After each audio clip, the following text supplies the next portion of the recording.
শেষ।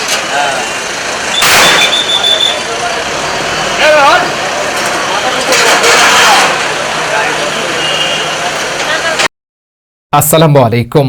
ইনফো টেলিভিশনে স্বাগত জানিয়ে খবর পড়ছি আমি নাসির উদ্দিন শিকদার। আজ 9 জুলাই ঢাকা উত্তর সিটি কর্পোরেশনের আওতাধীন আজমপুর রাস্তার দুই পাশে অবৈধ স্থাপনা উচ্ছেদ করেছেন।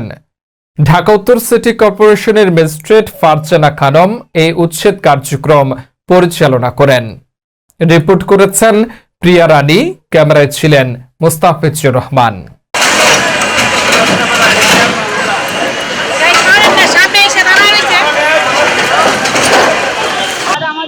দখল করে রাখি তাদের এটা আমাদের সরকারের একটি বড় একটি কাজ যে অবৈধ দখলদারি উচ্ছেদ করে। এখানে দুটো শিক্ষা প্রতিষ্ঠান আছে, তো পাবলিক পুকুরা দখল হচ্ছে, তাই উচ্ছেদ চলছে এবং এই প্রক্রিয়া চলছে। আমাদের সরকার অনুমোদিত, আমাদের বাইপাস করা সব কিছু আমাদের অনুমোদন করা রয়েছে। সাধারণ জনগণের জন্য বিভিন্ন ধরনের আমাদের সরকারি কার্যক্রম রয়েছে, সেগুলো বেনিফিটেড তারা হতে পারে, আবেদনের মাধ্যমে করতে পারে। বাট এগুলো অবৈধ দখল করে ফুটপাত দখল করে ব্যবসা তো বলবো না। হ্যাঁ, আমাদের তো বিভিন্ন জায়গায়, ঢাকা শহরের বিভিন্ন জায়গায়, ঢাকা উত্তর সিটি কর্পোরেশন বিভিন্ন জায়গায় আমরা অবৈধ উচ্ছেদ পরিচালনা করতেছি। এতক্ষণ ইনফো টেলিভিশনের সাথে থাকার জন্য ধন্যবাদ।